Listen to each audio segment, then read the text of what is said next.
Yeah, good afternoon, all of you. In the previous class, we tried to understand about the structure and functions of insect integument, the body wall. And in continuation to the previous class, in this lecture, we will be understanding about some of the structures of the integument or outer growths or outgrowths, whatever it is. Then followed by a short lecture on the molting process, how the new skin is formed,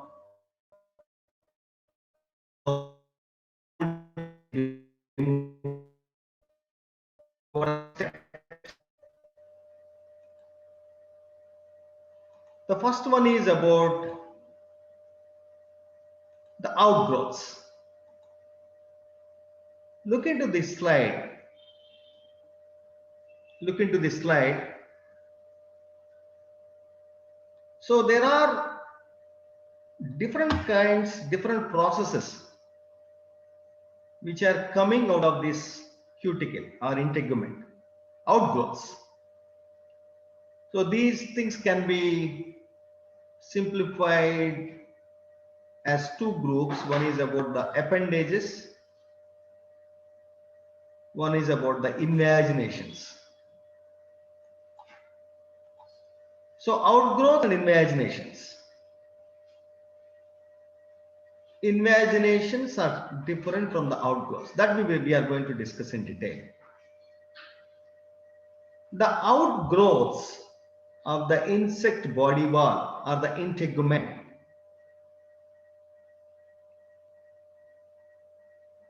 can be divided into two categories. Category one is cuticular appendages, then cuticular processes. The biggest difference between these two is appendages are different from the processes, because appendages means they have to move. Any appendage means body part, a kind of body part, but actually it is a small appendage which is coming out of the cuticle or the integument. So it means there's some kind of, for the movement of these outgrowths, there should be some kind of membranous articulation. So in case of appendages, the cuticular appendages, there is a membranous articulation. In case of cuticular processes, there is no membranous articulation, they are fixed. But however, remember these kind of arrangements, these kind of structures, the cuticular outgrowths are very, very important for the taxonomists. And the arrangement of these bristles is also called as chetotaxy. It means the chetotaxy is really useful for the identification, the species identification of the insects. There are certain cuticular outgrowths or invaginations which are very, very specific for that particular species. Some are really useful, some are not useful. So this we are going to discuss in detail in this class. Let us try to learn about the cuticular appendages first. I told you the cuticular appendage, any kind of appendage, when I call it as appendages, like wings, like legs, like mouth parts, they are all the appendages. So they are all movable. There should be some kind of membranous joint. There should be some kind of membranous joint. Now, these cuticular appendages, which are movable, they have some kind of membranous joint. So these cuticular appendages can be called as a setae and spur. There is no big difference between these two. One big difference is the setae is a unicellular, whereas the spur is a multicellular. That's the only difference. In fact, the cell, when you call it as a cell, these cells are arising from the epidermal cells. I told you, in the entire body wall, in the integument, the living part is the epidermal cell. So these are the outgrowths, cuticular appendages. Appendages means They are movable. They should have some kind of membranous joint articulation. So you can see the picture here. Like I told you, setae and spur. Setae are unicellular, whereas spur is a multicellular. You can see all these structures here. They are unicellular halo structures. They are the extensions of the exocuticle. And they have some kind of sense cells also. The sensory cells are arising from the epidermal cells. That's as simple as like this. So the setae are very, very important for the insect to get the senses. And they can be a kind of clothing hairs or scales or setae or sensory setae. And you see the right side picture where the setae, the cell, unicell, the cell which is coming is a living cell which is actually arising from the epidermal cells, whereas the entire outgrowth is a non-living exoskeleton part. Then let us go to the multicellular outgrowths. They are spurs.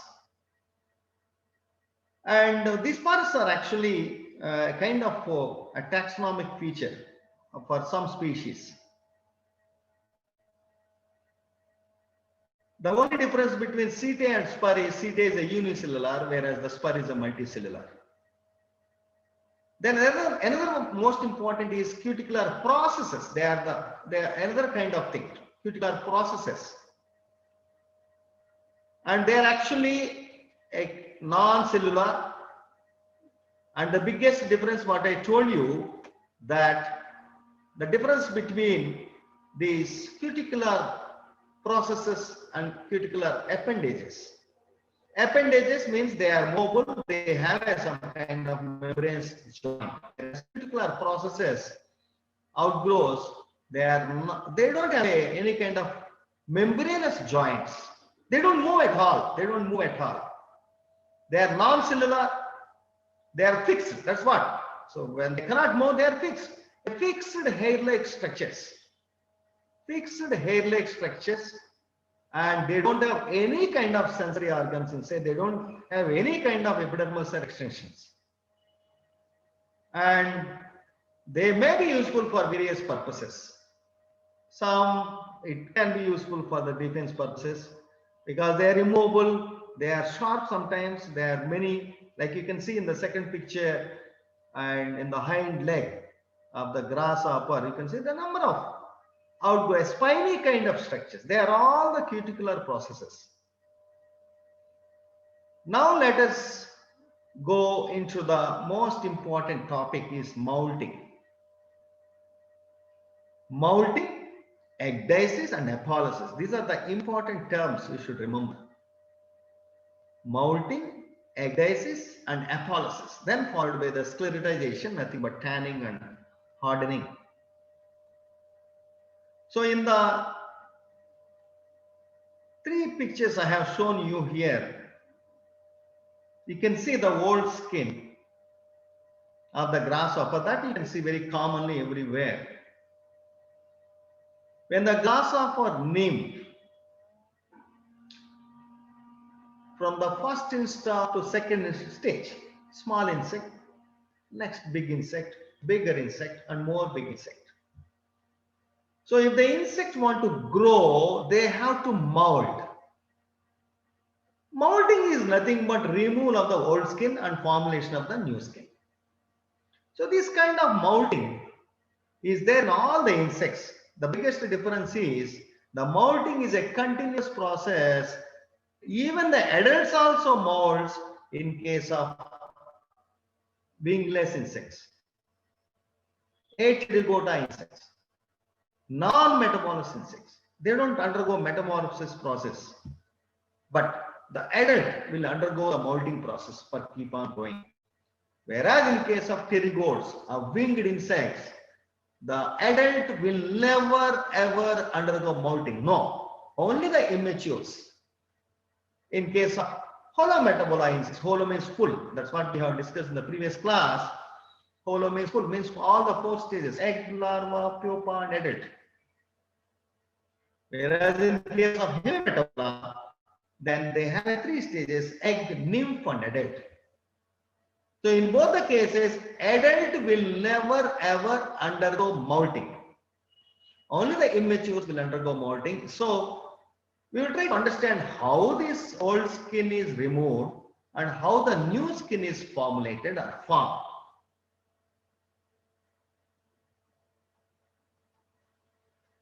Just watch this video for a few seconds.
So this we will come back to this video again. I will explain you in detail so that you can understand. There are few stages, and you should remember there are hardly just 4 or 5 stages. You can remember. Now there is another video which is a self-explanatory. Then you can just check it.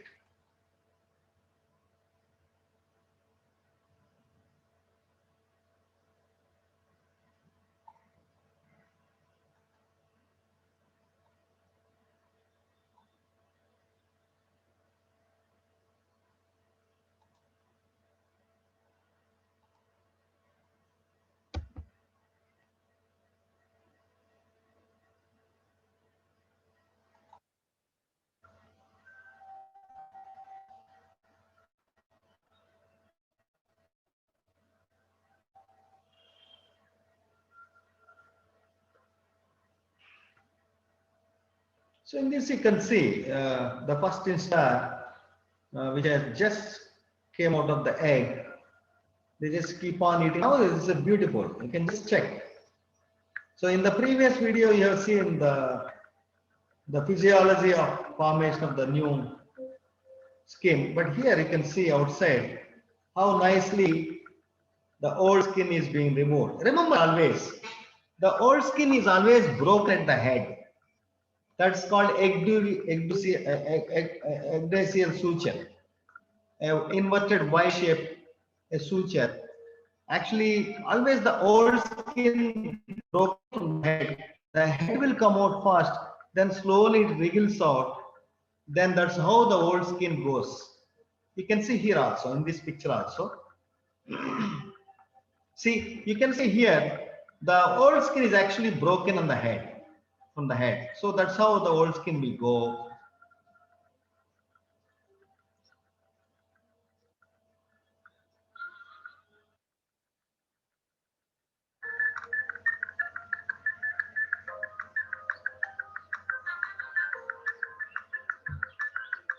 So actually, once they mold, then the size will go up, and they keep on eating more food, and finally it goes to the resting stage, nothing but pupa stage. You can just see how nicely it is making the pupal case, and then they will go for a sleep. That's the final mold. Yes, that's the final mold of the larva. So finally it becomes a pupa. So nice. You can see the even mandibles and all these things even in the case of pupa.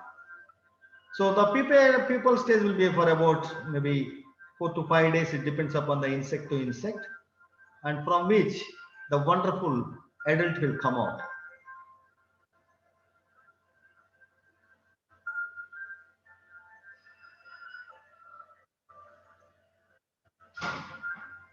So that's how it comes out actually.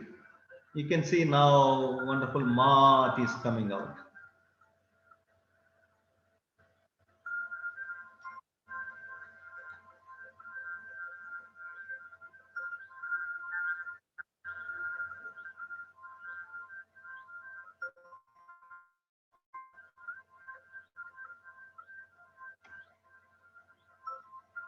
Then they will take some time to spread the wings to normal position, and this is the fully developed adult. Now this goes for flying. Then again they mate, both the female and male, they mate together and they form they lay the eggs. The female will lay the eggs, and then again we will go back again. We will go back again. Then we will try to. I will try to explain you.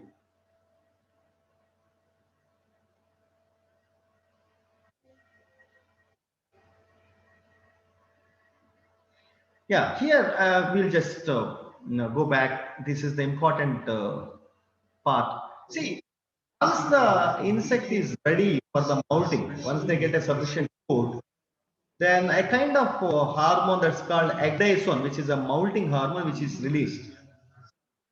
The molting hormone will go and give a message to the epidermal cells. Yeah, this is the time for removal of the old skin, the new skin.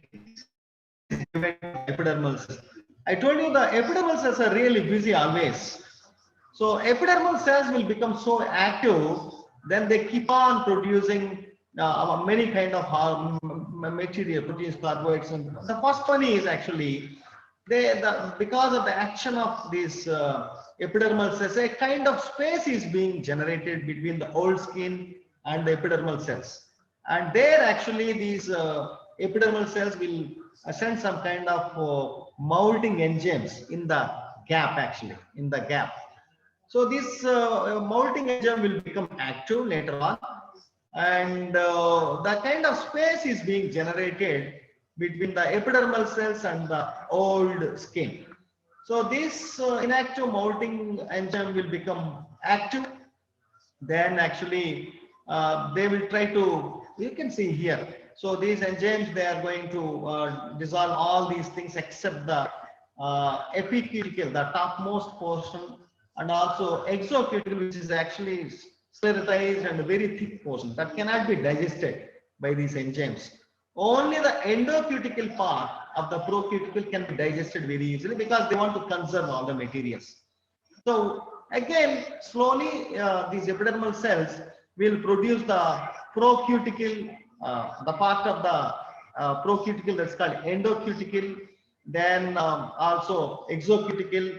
It cannot be, it will not be sclerotized at the beginning, but first they lay the procuticle, then followed by the epicuticle layers, most importantly the wax layers and also cuticle layers.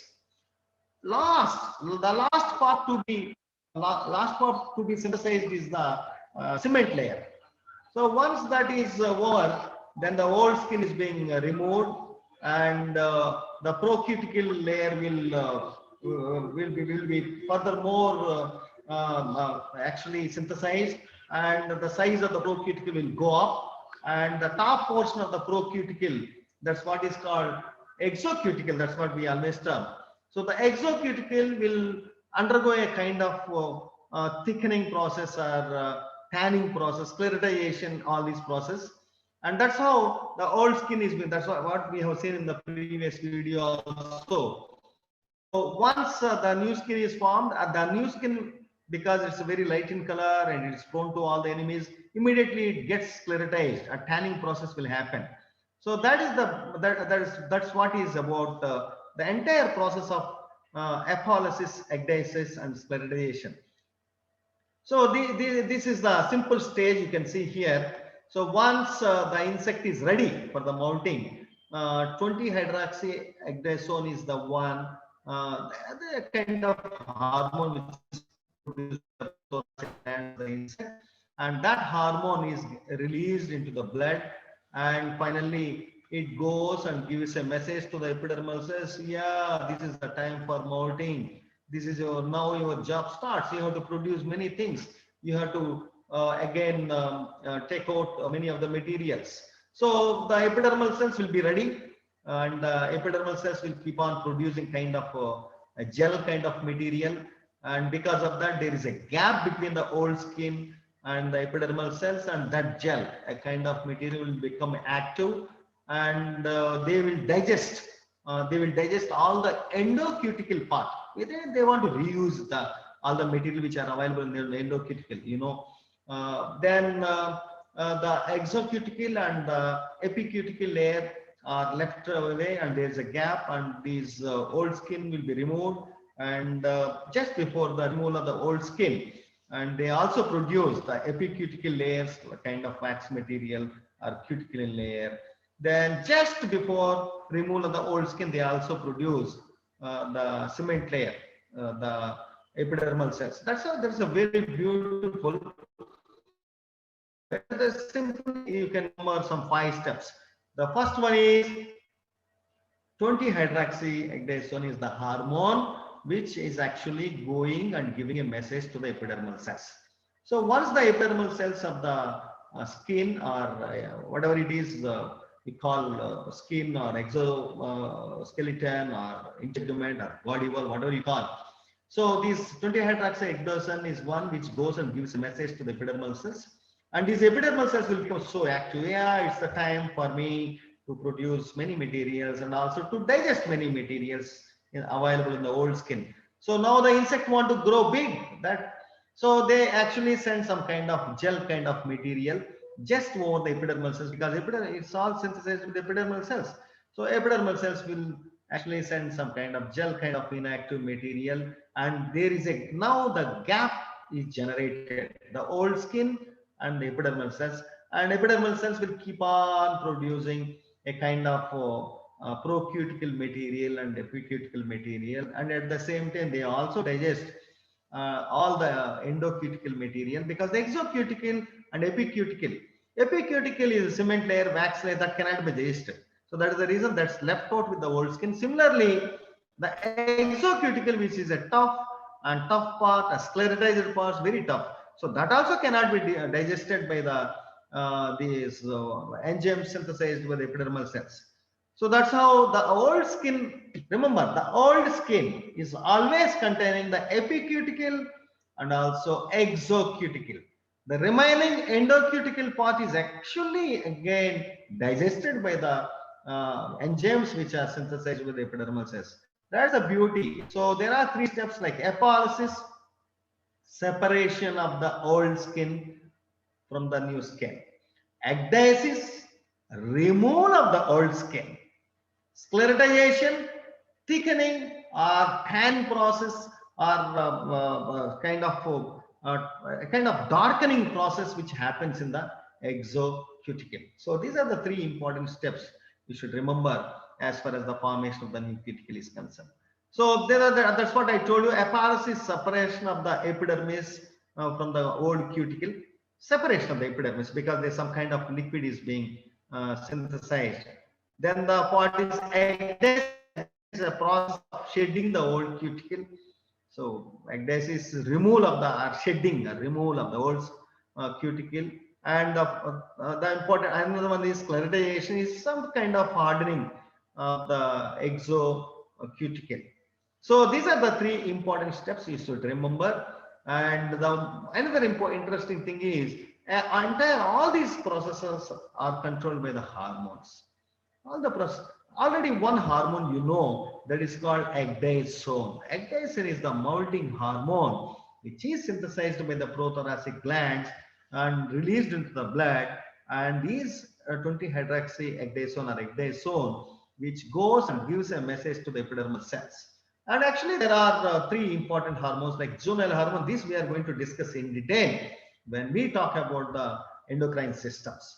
So juvenile hormone is the one, molting hormone is the hormone which is responsible for the molting process. Eclosion hormone is the one which is helps in case of ecdysis and eclosion process. So these are the three important hormones you should remember. So that's it for the class, and then we will meet tomorrow. Then we also discuss about probably we'll discuss about the insect or body segmentation. So we discuss about the insect body segmentation, then we'll go ahead. So that's it for the class, and thank you very much, and we will meet again tomorrow to continue the teachings. Thank you. Thank you. Bye bye.